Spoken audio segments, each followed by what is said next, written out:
accumulate great merit by seeing Buddha statue or seeing stupa or doing circumambulation, etc.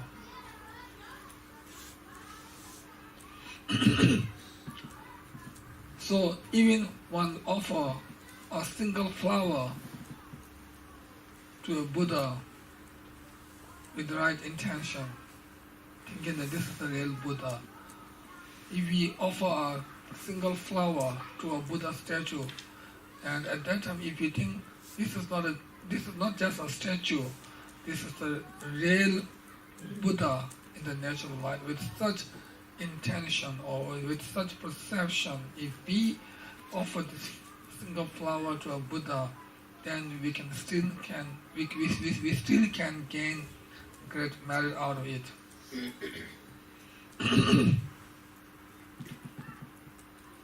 And eventually it can be the cause of attaining the Buddhahood.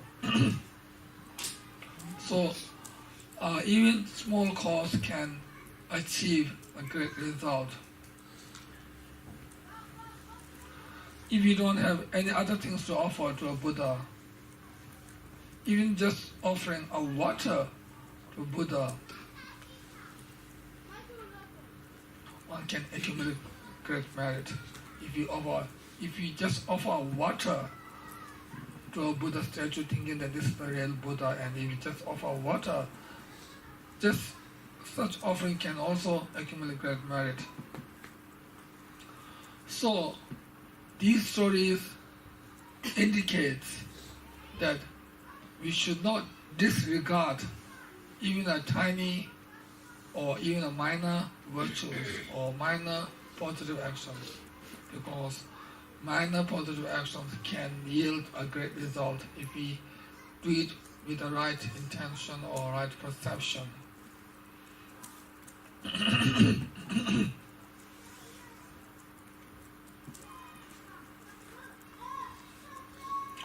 So, main thing is we should not have discouragement.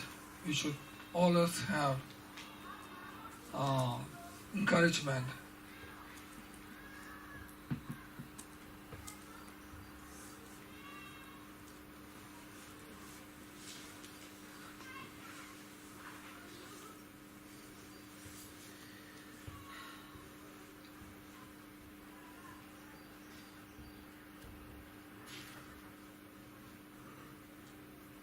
I think the first one is not discouragement.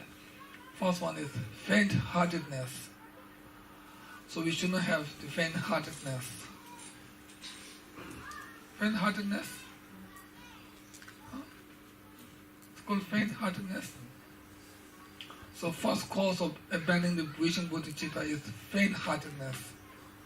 So the story that I will explain now is about not to have the faint-heartedness. So this story can help us to get rid of this faint-heartedness, not the discouragement. Sorry, I think I used different wrong words. Actually, it's not discouragement, it's the faint-heartedness. Now the second cause of abandoning the vision bodhicitta is the discouragement.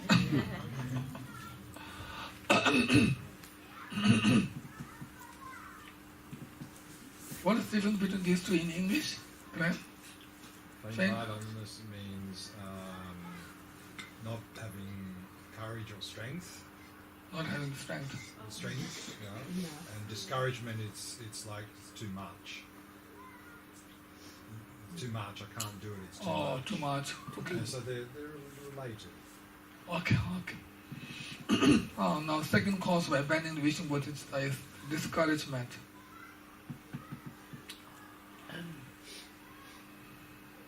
For that,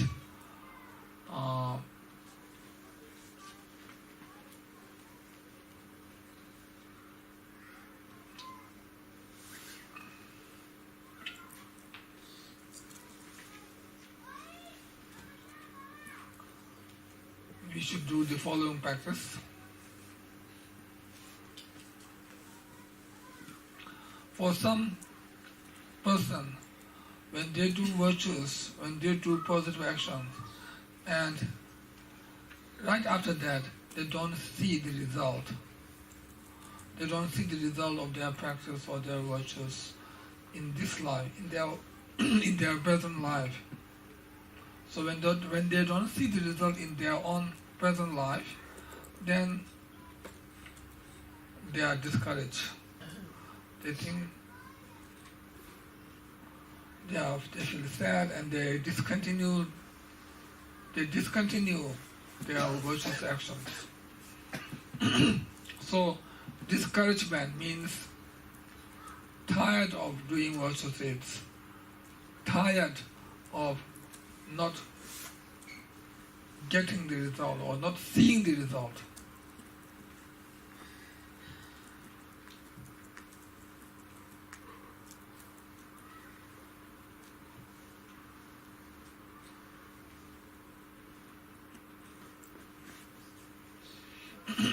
And then also, sometimes, even after practicing the generosity, one becomes poorer. Instead of becoming richer, one becomes poorer. And by keeping the pure moral conduct, one's body becomes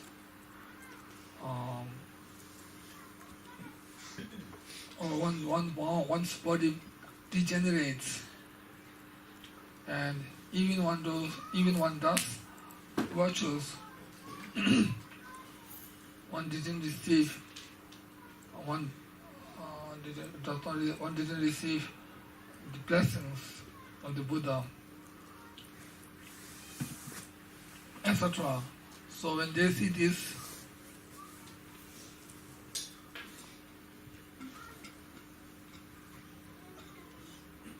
then they have the discouragement because they don't see the result. Even though they have practiced, instead of seeing good results, they see negative results. So then they think there's no point of doing virtuous or positive actions because there's no good result to see.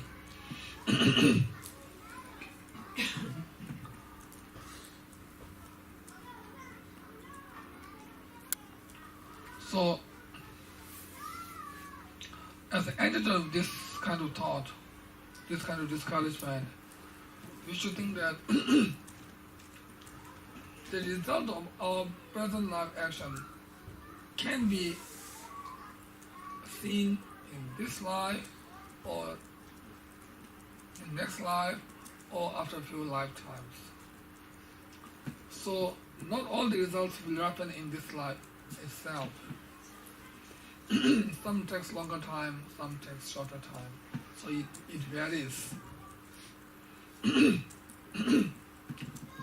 So, for example, if one practices generosity, and after that if one becomes poorer, instead of becoming richer, if one becomes poorer, then it does not mean the result of generosity is to become poorer, but one is becoming poorer because of our own past karma, because the past bad karma has happened in this life. That's why one becomes poorer. Not because one has done good things or one has done generosity and then become poorer. So becoming poorer and practicing the generosity has no connection.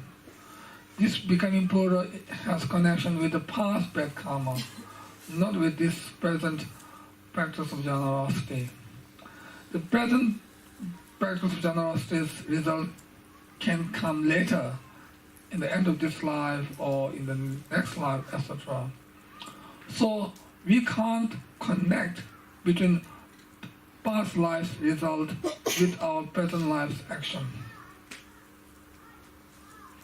If we combine these two as a cause and effect, then we might have more and more negative thoughts on doing the virtuous deeds. So,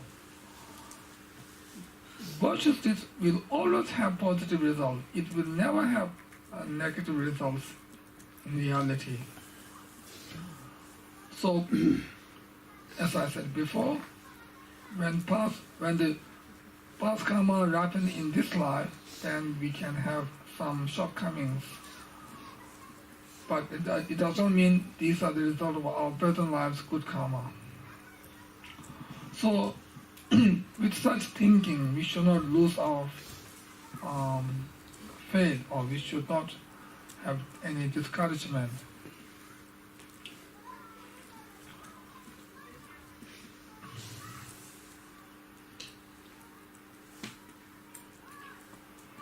And the third cause of abandoning the Vishnu Bodhicitta is the fear of knowing the shortcomings of the samsara.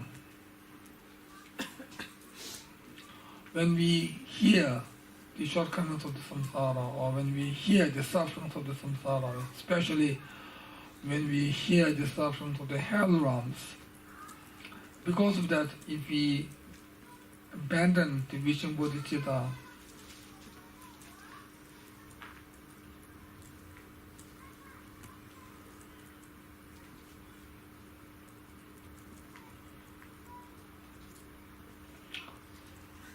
so it means one can abandon the bodhicitta by knowing the shortcomings of the samsara.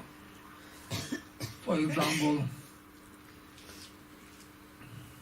one think there's great difficulties in this samsara.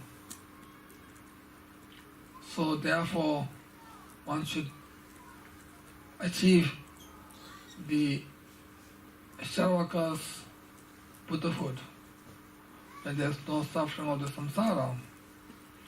So that is better to achieve than achieving the Buddhahood, the complete Buddhahood. And because of this, one can abandon the Vishnu Bodhicitta.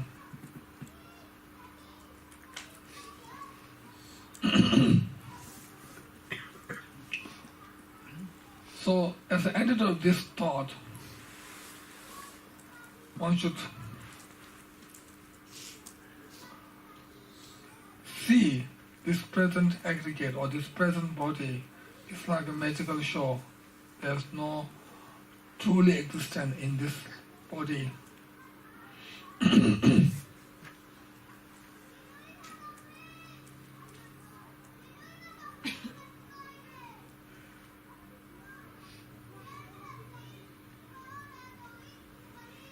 The great Sakya said, if one have great fear in death, then it means one has not understood the meaning of the actual view. If we have the genuine view, then we will not have any such fear. And if we think all the sentient beings as our only child, and then can do great meditation on the compassion. If we think it takes so long time to achieve Buddhahood, then as an antidote of this thinking, we should think that the long time is imputed by our thoughts. In reality, there's no difference between eons and moments. So we should have such understanding.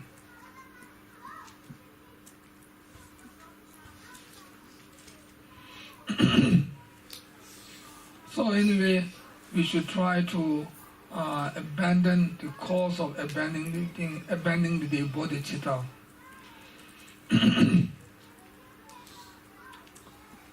So this is the mediocre version of keeping the precepts or the rules of bodhicitta. Now the longer version of keeping the bodhicitta rules or the precept, for this there are three main outlines. First one is the cause of developing the bodhicitta. Second, the factors that increase the bodhicitta. And third one is the method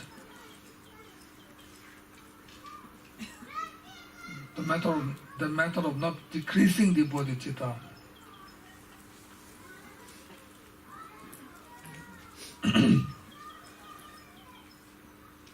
First, the cause of developing bodhicitta is to practice the great compassion towards all the sentient beings. Or in other words, wishing all the sentient beings to be free from suffering and the cause of suffering without any exception.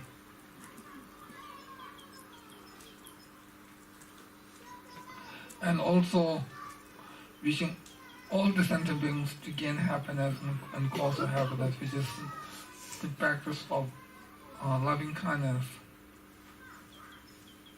So if we meditate on loving kindness and compassion, then we can develop the bodhicitta. So there's a great benefit in practicing these two positive thoughts, or we should put great effort to meditate on these two practices, the practice of loving kindness and compassion.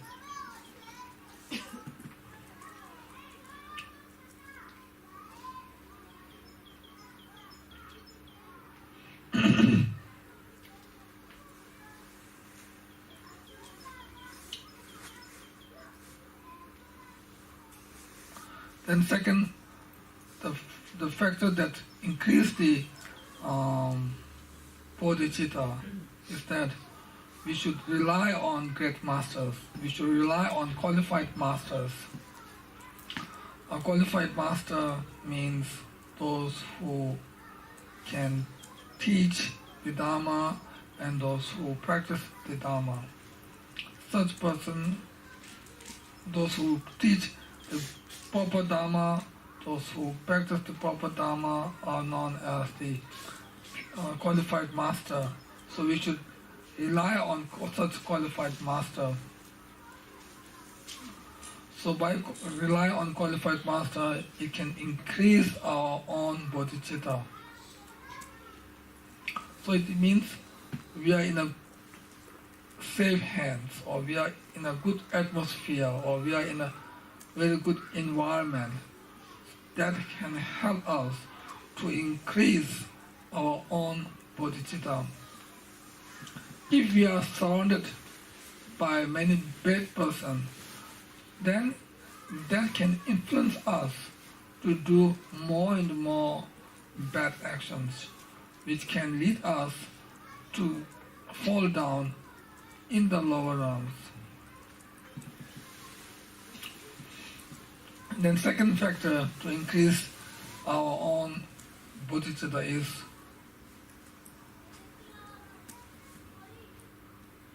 to have a great faith in the Triple Gem.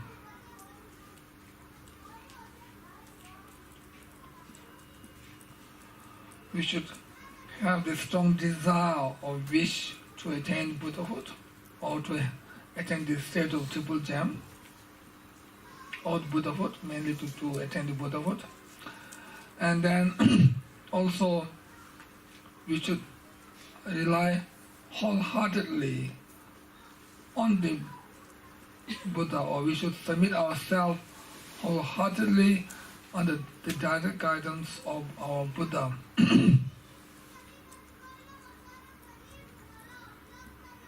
And also we should have clear faith, which means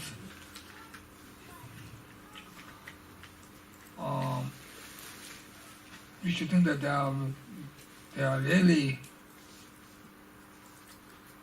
really have great knowledge. So with such thinking we should have faith. So in short, by having clear faith, desiring faith, and believing faith, one can increase our own bodhicitta.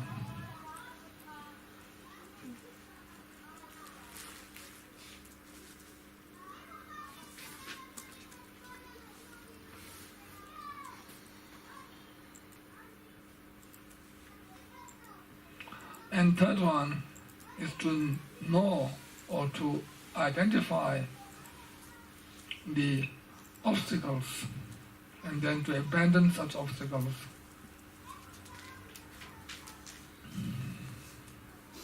If there's a disharmony between guru and disciple,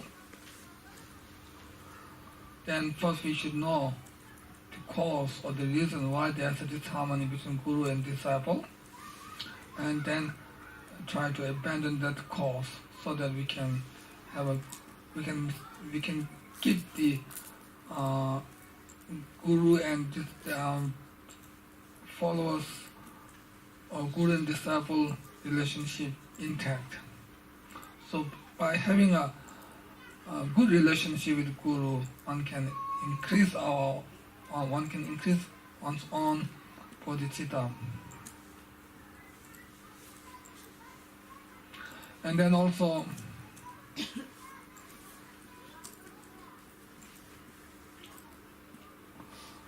just by meditating on the benefits of developing bodhicitta, and just by knowing or meditating on the shortcomings of samsara and nirvana, it can help us to increase our bodhicitta, etc. So there are many factors that can increase our own bodhicitta. And now the third one is that we should adopt the method that will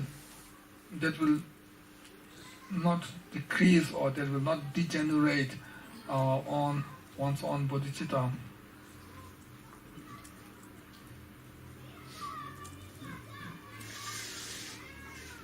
If we don't have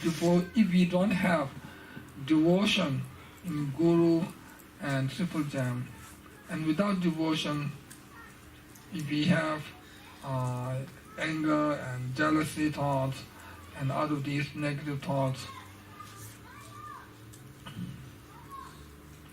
if we feel unhappy by seeing others called good qualities or others' merits or others' glory,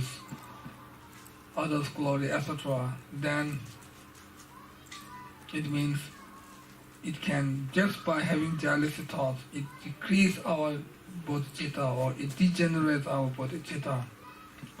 So jealousy thoughts that we develop towards others is the cause that can degenerate or that can decrease our own bodhicitta. So first we should know what are the factors that can degenerate the bodhicitta, and then try to abandon these obstacles and try to keep the bodhicitta intact without decreasing it. So these are the wishing bodhicitta precepts. Now for the engaging bodhicitta precepts,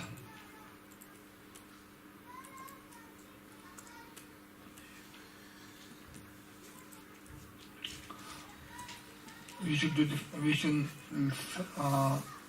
to the following. Generally speaking, the difference between wishing and engaging bodhicitta is that wishing bodhicitta means we are promising on the result, which means we wish to attain Buddhahood, the result for the sake of all the sentient beings. So promising on the result is called the wishing bodhicitta. And engaging bodhicitta means promising on the cause. Because engaging bodhicitta means we are really engaging in the cause of attaining the Buddhahood. So engaging bodhicitta is a promise that we do on the cause, and wishing bodhicitta is one that is a promise that we do on the result. So wishing bodhicitta is a promise that we do on the result, and engaging bodhicitta is a promise that we do on the cause.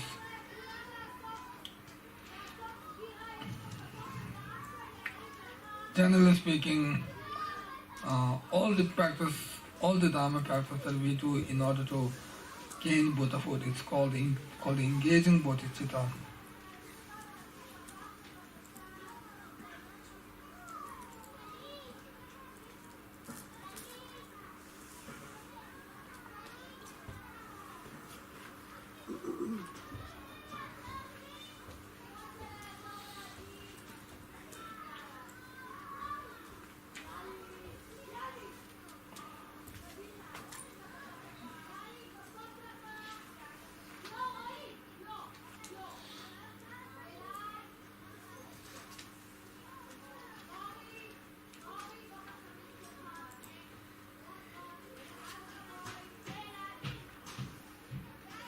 I think we can have some question answer now, and then we will do the dedication. Thank you for the teaching. We have questions. First, about what you talked about discouragement and faint-heartedness. If we don't see any positive results of our practice, how do we still know we're on the right way? So if there's no accumulation of virtue that we can see in our lives, how can we know we're practicing well or we're on the right path? I think we should check the action, whether we are doing it in the right way or not. If we are doing the action in the right way, then it means we are on the right path. It's not necessary to see the result to check whether we are doing right or wrong, but we can just check our own action, whether we are doing it with the right motivation, or with the right visualization, or with the right dedication in the end. So we just check the actual action that we do. So by checking this, we will know whether we are on the right path or not. And just the second question is also about intention. So if intention is the primary seed for the virtue, how is it possible that the worms gained virtue without having any intention? Like you told us the legends about the worms or the princesses. Yeah. But they did it unintentionally. So how is it possible they gained the virtue without having the intention to... So it means, I think, even on do with the without intention, if one can still earn great merit, then there's no need to mention. If one does with the right motivation, then much greater. Thank you. I had a question about refuge.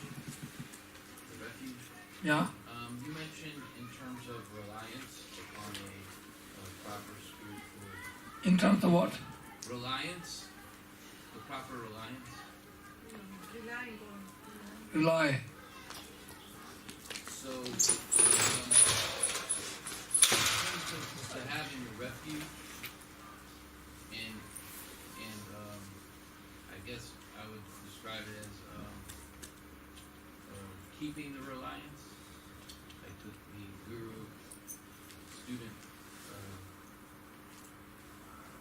guru student devotion. I've heard of a cleansing faith. Is that possible, or is because you mentioned the three kinds of faith? Yeah. And I was wondering if that was a term that was considered accurate for the faith in the cleansing faith. Cleansing faith. So I didn't get your question. So my question is such a term exist, cleansing faith, or is it simply because you mentioned the three phases, desiring faith? In other words, I think cleansing faith means to clarify that